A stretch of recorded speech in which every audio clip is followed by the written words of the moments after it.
Welcome back to the அப்ரெசி channel. இன்னைக்கு Wednesday ஸ்பெஷல்ல ஒரு சூப்பரான ரெசிபி தான் பார்க்க போறோம். பன்னீர் புலாவும் முட்டை தொக்கு எப்படி செய்யறதுன்னு குயிக்கா பார்த்துடலாம் வாங்க. இப்போ வாங்க வீடியோக்குள்ள போகலாம்.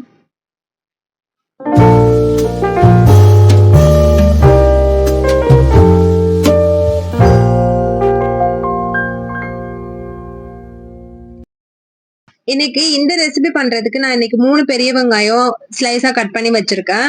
2 தக்காளியும் அதே மாதிரி கட் பண்ணியிருக்கேன். ஸோ இன்னைக்கு நான் குக்கர்ல தான் செய்ய போறேன். குக்கரை நல்லா சூடு பண்ணிக்கலாம். குக்கர் நல்லா சூடானதுக்கு அப்புறம் அதுக்கு தேவையான எண்ணெய் விட்டுக்கலாம். எண்ணெய் நல்லா காஞ்சிருச்சு. இதுல ஒரு பட்டை, ஒரு லவங்கம், ஒரு பிரிஞ்சி எல்லாம் சேர்த்து நல்லா இந்த மாதிரி பொரிய விட்டுக்கலாம். பொரிஞ்சதும் நம்ம கட் பண்ணி வச்சிருக்க வெங்காயத்தையும் சேர்த்து நல்லா வதக்கிக்கலாம். வெங்காயம் வந்து நல்லா வதங்கணும். அப்பதான் நல்லா டேஸ்ட் கொடுக்கும். வெங்காயம் உங்களுக்கு சீக்கிரமா வதங்கணும்னா கொஞ்சமா கல்லுப்பு சேர்த்துக்கோங்க. ஸோ இந்த அளவுக்கு நல்லா வதங்கினதுக்கு அப்புறம் நம்ம கட் பண்ணி வச்சிருக்க தக்காளியும் சேர்த்துக்கலாம். தக்காளி உங்களுக்கு இந்த மாதிரி சேர்க்க விருப்பம் இல்லைன்னா நீங்க மிக்சில பல்ஸ் மோட்ல ஒரு சுத்து விட்டு நீங்க சேர்த்துக்கோங்க.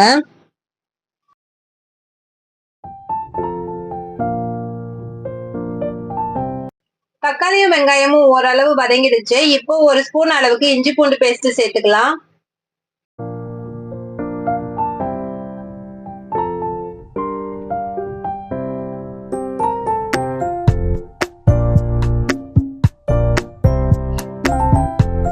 அடுத்தது இஞ்சி பூண்டு பேஸ்ட் பச்சை வாசனை போனதுக்கு அப்புறம் ஒரு கைப்பிடி அளவுக்கு புதினா சேர்த்துக்கலாம். புதினா சேர்த்து இந்த மாதிரி நல்லா கிளறி விட்டுக்கோங்க. இப்ப நல்லா வதங்கிடுச்சு. அடுத்தது காரத்துக்கு ஒரு 4 பச்சை மிளகாய் நான் இதோட சேர்த்திருக்கேன். நீங்க உங்க எவ்வளவு காரம் வேணுமோ அதுக்கு ஏத்த மாதிரி நீங்க சேர்த்துக்கோங்க. ஸோ எல்லாமே நல்லா வதங்கிடுச்சு. இப்போ இதுல ஒரு 4 கப் அளவு தண்ணி விட்டுக்கலாம். ஏன்னா நான் இன்னைக்கு 1.5 கப் அளவு அரிசி எடுத்திருக்கேன். ஸோ அதுக்கு ஏத்த மாதிரி நான் தண்ணி சேர்த்திருக்கேன். நான் இன்னைக்கு ரைஸை வந்து நல்லா ஊற வச்சு எடுத்திருக்கேன். ஒரு 15 மினிட்ஸ்க்கு நல்லா ஊற வச்சு எடுத்திருக்கேன். அதனால நான் தண்ணி கொஞ்சம் கம்மியாவே சேர்த்திருக்கேன். நீங்க எப்படி உங்க ரைஸ் எப்படி இருக்கோ அதுக்கு ஏத்த மாதிரி நீங்க சேர்த்துக்கோங்க. அடுத்தது கொதிக்க வைக்கிறதுக்கு முன்னாடி உப்பு செக் பண்ணிக்கோங்க. ஸோ இப்ப நல்லா கிளறி விட்டுக்கலாம். கிளறினதுக்கு அப்புறம் மூடி போட்டு நல்லா கொதிக்க விட்டுக்கலாம்.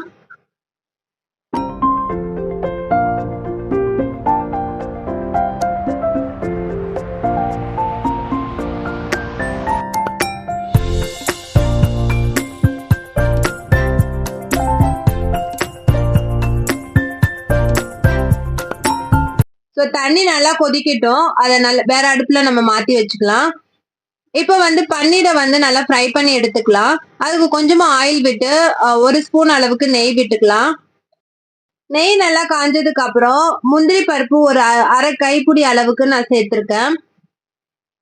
உங்களுக்கு முந்திரி பருப்பு வேணும்னா சேர்த்துக்கோங்க, இல்லைன்னா ஸ்கிப் பண்ணிடுங்க. ஸோ இந்த மாதிரி நெய்யில நல்லா வறுத்து எடுத்துக்கலாம். இப்ப வந்து தண்ணி பாத்தீங்கன்னா நல்லா கொதிச்சிருச்சு. நான் ஊற வச்ச அரிசி வந்து இப்ப நான் இதோட சேர்த்துக்கிறேன்.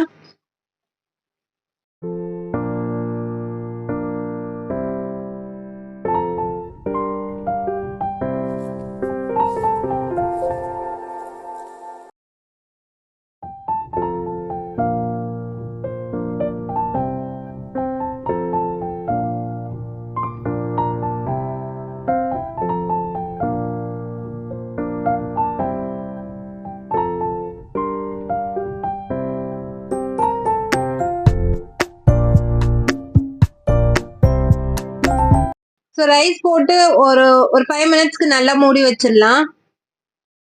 ஸோ அடுத்தது முந்திரி பருப்பு நல்லா ஃப்ரை ஆயிடுச்சு. இப்போ நம்ம ஸ்கொயர் ஷேப்ல கட் பண்ணி வச்சிருக்க பன்னீரையும் அதோட சேர்த்து நல்லா ஃப்ரை பண்ணி எடுத்துக்கலாம்.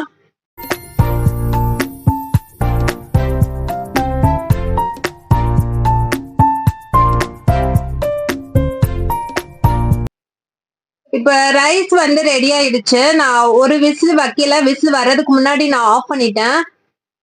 ஏன்னா நம்ம ஊற வச்சதுனால நம்ம கொஞ்ச நேரம் வந்து ஒரு 10 மினிட்ஸ் வச்சோம்னா சூப்பரா வெந்துடும். உதிரி உதிரியா இருக்கும். அடுத்தது நம்ம ஃப்ரை பண்ணி வச்சிருக்க முந்திரி பருப்பு அண்ட் பன்னீரையும் சேர்த்து நல்லா கிளறி விட்டுக்கலாம். டேஸ்ட்டுக்கு வந்து நான் 1 ஸ்பூன் அளவுக்கு நெய் விட்டுருக்கேன். நான் ஸ்டார்டிங்ல நெய் சேர்க்கல.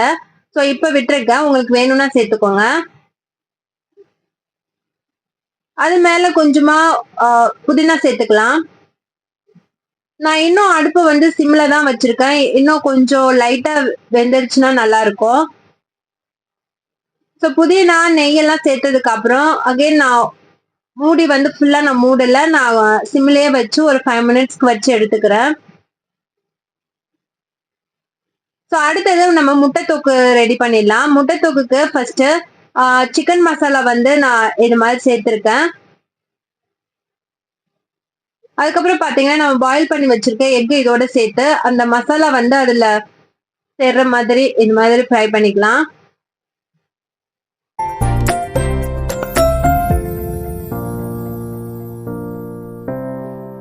இது கூட லைட்டா சால்ட்டும் சேர்த்துக்கோங்க.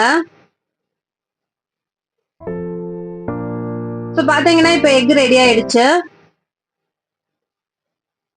இந்த எக்கை வந்து நம்ம வேற பாத்திரத்துல எடுத்து வச்சுக்கலாம். அடுத்தது கொஞ்சமா ஆயில் விட்டு வெங்காயம் தக்காளி வதக்கிக்கலாம். முட்டை தொக்கு வந்து இந்த மாதிரி செஞ்சீங்கன்னா நல்லா டேஸ்டா இருக்கும். நீங்க ஒரு தடவை ட்ரை பண்ணுங்க. இப்ப எண்ணெய் நல்லா காஞ்சிருச்சு. கொஞ்சமா சோம்பு சேர்த்துக்கலாம். கடுகு கொஞ்சமா சேர்த்துக்கோங்க.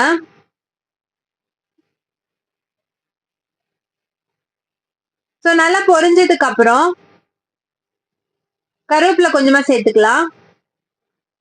அடுத்தது 3 பல்லு பூண்டு தட்டி போட்டுக்கலாம்.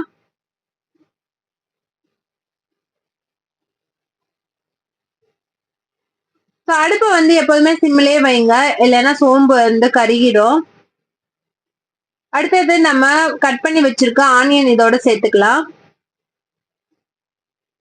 ஆனியன் வந்து நான் இன்னைக்கு குட்டி குட்டியா கட் பண்ணியிருக்கேன். இந்த முட்டை தொக்குக்கு வந்து உங்ககிட்ட சின்ன வெங்காயம் இருந்துச்சுன்னா சேர்த்துக்கோங்க. அவ்வளோ டேஸ்டா இருக்கும். நான் இன்னைக்கு 2 பெரிய வெங்காயம் சேர்த்திருக்கேன்.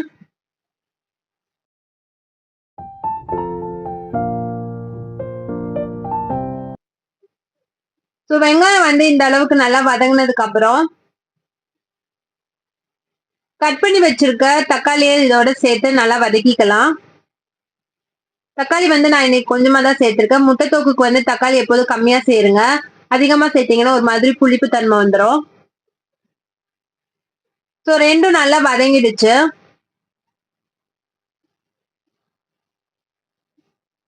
நான் ஆனியன் வதக்கும் போதே கொஞ்சமா மஞ்சத்தூளும் சேர்த்து வதக்கிட்டேன்.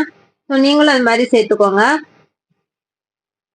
அடுத்தது பாத்தீங்கன்னா ஒரு 1/2 ஸ்பூன் கரம் மசாலாவும் 1/2 ஸ்பூன் வீட்டு குழம்பு மிளகாய் தூளும் சேர்த்திருக்கேன். அடுத்தது மசாலாவோட பச்சை வாசனை போனதுக்கு அப்புறம் கொஞ்சமா தண்ணி விட்டு இது மாதிரி ஒரு 5 மினிட்ஸ்க்கு நல்லா கொதிக்க விட்டுருங்க. மூடி போட்டு மூடி வச்சிருங்க.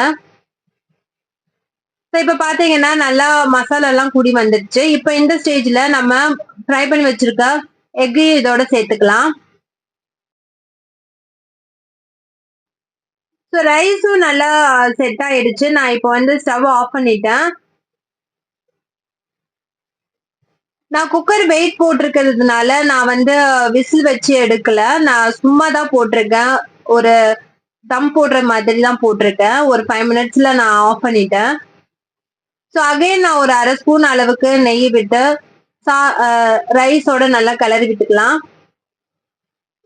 இப்ப பாத்தீங்கன்னா நான் கிளறும் போதே ரைஸ் எவ்வளவு உதிரி உதிரியா எவ்வளவு அழகா வந்திருக்குன்னு பாருங்க. சோ இந்த மாதிரி உங்களுக்கு உதிரி உதிரியா வரணும்னா நீங்க ரைஸ் வந்து ஒரு 20 மினிட்ஸ்க்கு ஊற வச்சு எடுத்தீங்கன்னா இந்த மாதிரி குக்கர்ல உதிரி உதிரியா வரும்.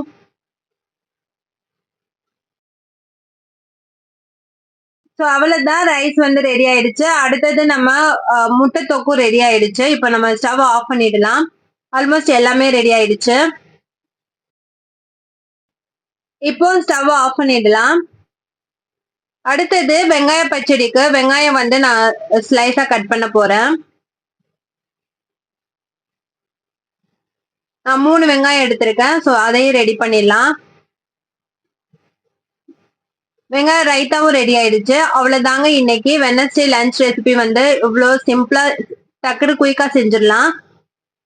பன்னீர் புலாவுக்கு வந்து முட்டை தொக்கு காம்பினேஷன் வந்து சூப்பரா இருக்கும். நீங்களும் ஒரு முறை ட்ரை பண்ணி பாருங்க. ட்ரை பண்ணி பார்த்துட்டு எப்படி இருக்குதுன்னு எனக்கு கமெண்ட் பாக்ஸ்ல கமெண்ட் பண்ணுங்க.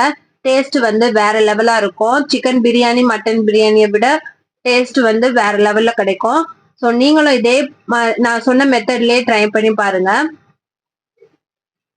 ஸோ இது போல நிறைய இன்ட்ரெஸ்டிங்கான ரெசிபி பார்க்கணும்னா தியா பிரசி சேனலை சப்ஸ்கிரைப் பண்ணி வச்சுக்கோங்க.